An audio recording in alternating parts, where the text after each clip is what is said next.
Psychology from the stands. Excited to talk about this one today. Billy, thank you for coming on Monday.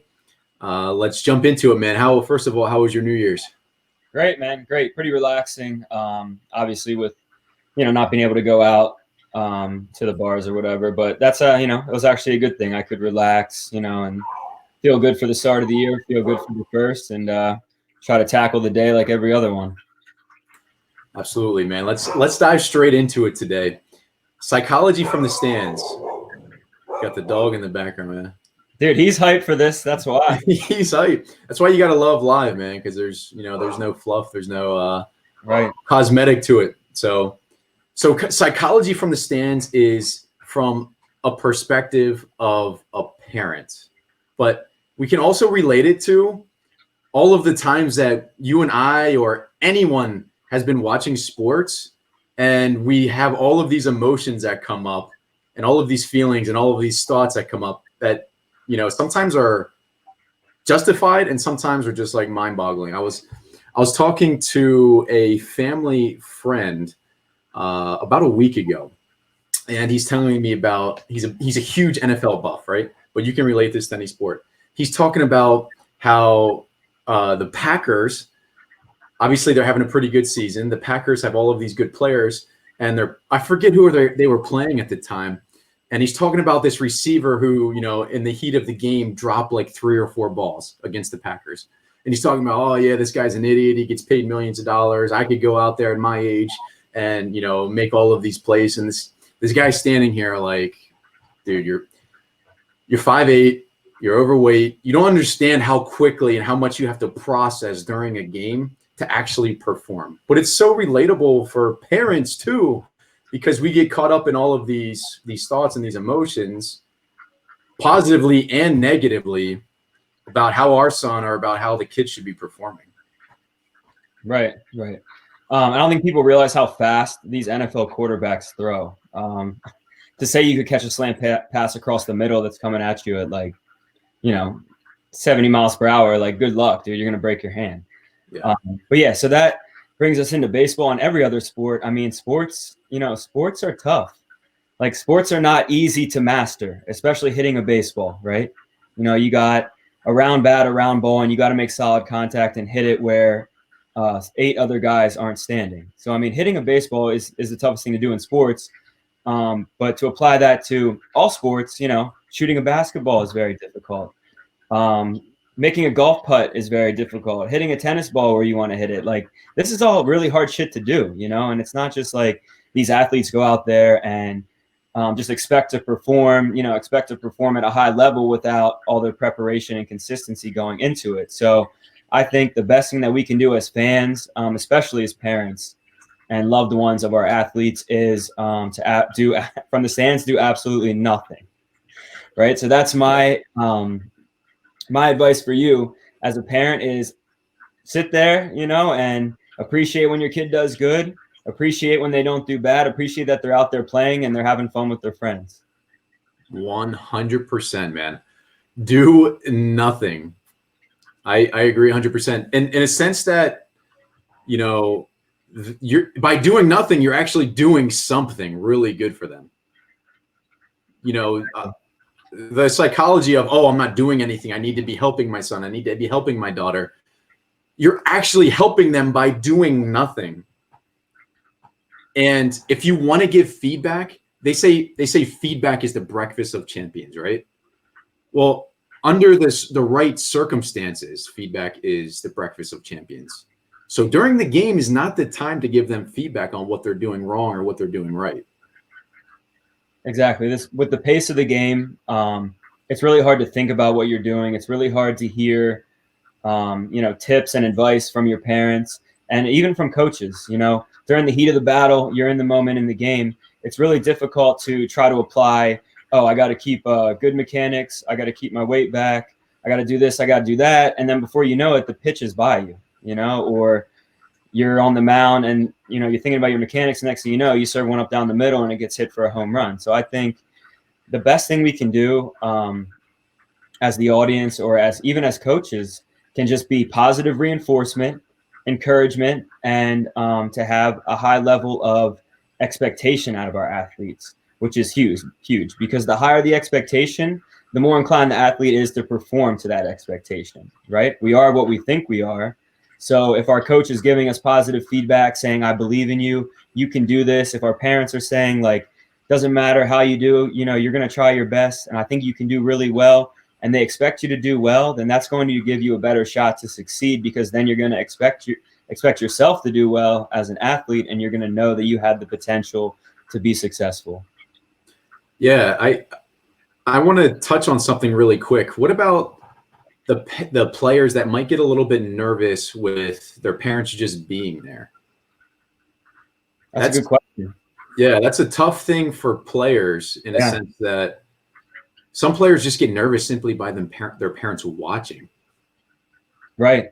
And I mean, I think professional athletes still experience this, when I'm pitching in a independent game, not like it's Major League Baseball, but I'm, at a low level of professional baseball, and my mom is there, like my friends are there, that's in the back of your mind, and you're thinking about it, and that can add some added pressure. But we can't tell our parents just to like never come see me play, because they get a lot of joy out of seeing their athletes perform and be out on the field with their teammates. So I think maybe we can have a conversation with the athlete, the day before the game, or maybe like way before the game in the morning, if it's like a night game, for example, and just tell them, I'm going to be at this game. I don't really care how you perform. I know you're going to try your best. I know you're going to have fun. And I don't care whether you win or lose, fail or succeed, get a hit or strike out. I'm still going to love you the same. You're still going to get dinner after the game.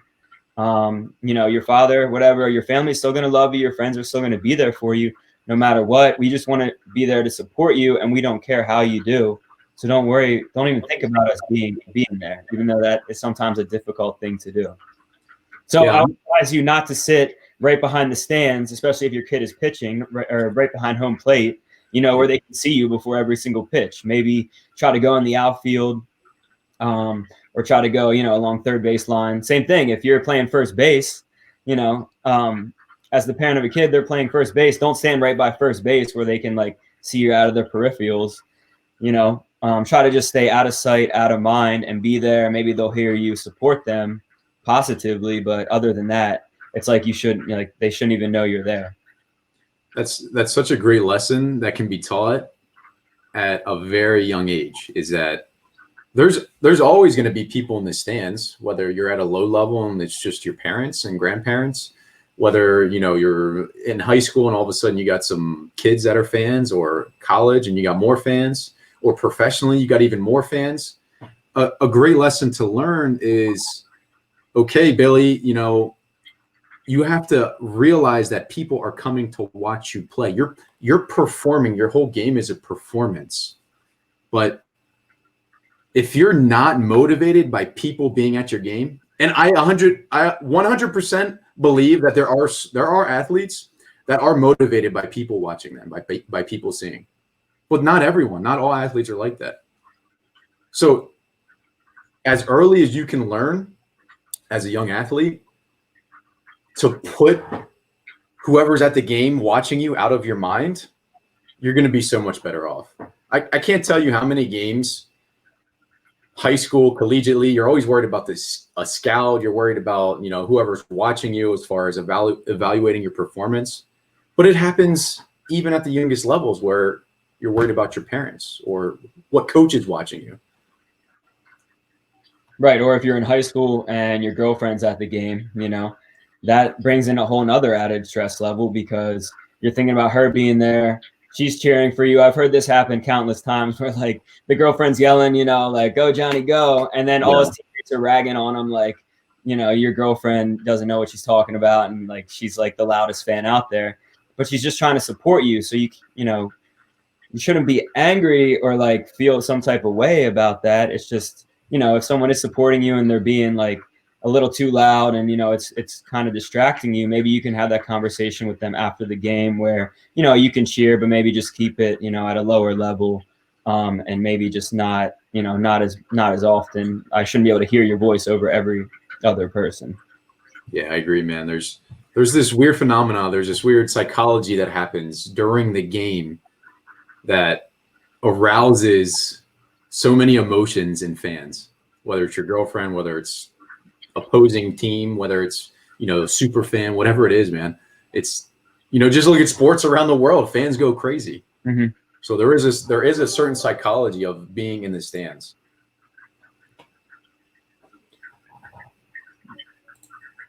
Right. And if you think, fan is the base word of fanatic, right? Where fanatic means like, you're going crazy, and you're fanatic, you're going nuts. So it's totally normal to feel these sort of emotions, positive and negative, when you're watching a game, whether you're there or it's on TV. But you have to realize that these athletes put a lot of time, a lot of energy, their whole lives almost are directed, towards competing. So we can't get angry at them for not performing at the level that we expect them to, because obviously they're trying their best, or else they wouldn't be there wasting their time. So I think just to have, more of an approach where, I respect this person who's competing, whether I know them or I don't. I know they're giving it their all, so I'm not going to judge them whether they do poorly or whether they even perform, to the best of their ability. Try to stay more on an even keel. So if we were specifically talking to parents, what's the number one thing, the number one piece of advice as far as helping your son or daughter during the game in terms of psychology? During the game? Yes. Goes back to what I said before, and do nothing. Do nothing. Yes. Positive reinforcement is okay. Go Johnny. Good job, Johnny. Go team. You can cheer for, your son or daughter's teammates as well. And that's totally fine. But never yelling, technical reminders, never reminding them about mechanics, or, telling them to hustle or giving them any of this, because sometimes, I've heard parents yelling like, negative, like you could do better, you're not hustling, blah, blah, and then the player turns off even more and they give even less effort because they hear their parents like complaining at them. Yeah, and I know someone's going to watch this replay or maybe watching it now, and they're going to say, no, I motivate my kid like that. I motivate my kid by yelling at him. Well, I'll share a quick example. I have there's a professional hockey player that I talked to who plays in Sweden. He's 19 years old, and his biggest obstacle as a professional player, as a professional hockey player, is that during the game, when he screws up, his father's not even at the game anymore. His father doesn't come to his games. His biggest obstacle, 19 years old as a professional player, is that he replays what his dad would say in his mind when he screws up. So understand that what you're doing now to your son or daughter who's 8 years old, 10 years old, 12 years old, 14 years old, has a huge impact on their entire athletic career, and maybe on other aspects of their life. Wow. Yeah. Wow. Thank you for sharing that. Yeah, that's a really good point. Wow.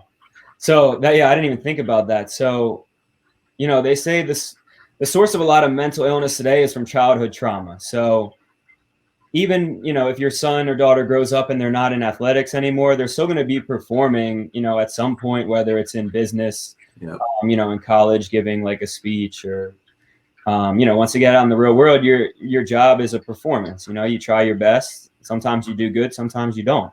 So yeah, if you're instilling in them as a child, I'm going to yell at you if you don't do well, and I'm only going to congratulate you when you do perform well, then this could grow, as they get older, it can grow into a stigma of where, they're saying to themselves, I didn't perform well on that presentation. So now, now I don't even deserve to go out and have fun tonight, or I don't deserve to, go eat dinner. So this can cause kind of like a trauma in people, as they get older. So the best thing you can do is be loving and supportive, no matter whether they perform well or not. That's a great point, Sam. Well said, well articulated, man. So anyways, Billy, thank you for being flexible today. Is there anything else you wanted to add on before we jump off here? No, well, I think this applies to a lot of things in life. Sometimes the best thing you can do is to do nothing. Non-action is still can still be taking a step towards your goals. Whereas something like sitting down, and having a quiet meditation may seem like doing nothing, but that's non-action, which is taking a step towards the goal you want to towards the goal you want to reach. So as a parent, sometimes doing nothing, even when your kid is like, I'm not a parent specialist, but having like a negative reaction, a tantrum, whatever, sometimes the best thing they can see you to do is to do nothing, remain calm, and they'll come out of it themselves and learn like, okay, I can handle this myself. And maybe, doing nothing can be the best thing that your kid needs for today and in the future. Well said, well articulated, man. Tevin's on here. Hey guys. He said, thanks. Hey guys, nice for sharing some wisdom. Tevin, appreciate you, man. Thanks for jumping on. If you're watching this, give it a thumbs up, please. Heart, if you guys know definitely where I'm coming from. I love when people give the heart instead of just the thumbs up. Comment down below any questions you have or any other topics that you want in the future. Go check out Billy, masterfulmechanics.com. And we will see you guys Tuesdays. Tuesdays are our normal time. Billy was flexible enough and nice enough to switch it up for us today. So masterfulmechanics.com. Thank you guys. Appreciate you. We'll see you guys on the next video. Thanks for having me, Sam. Of course, man.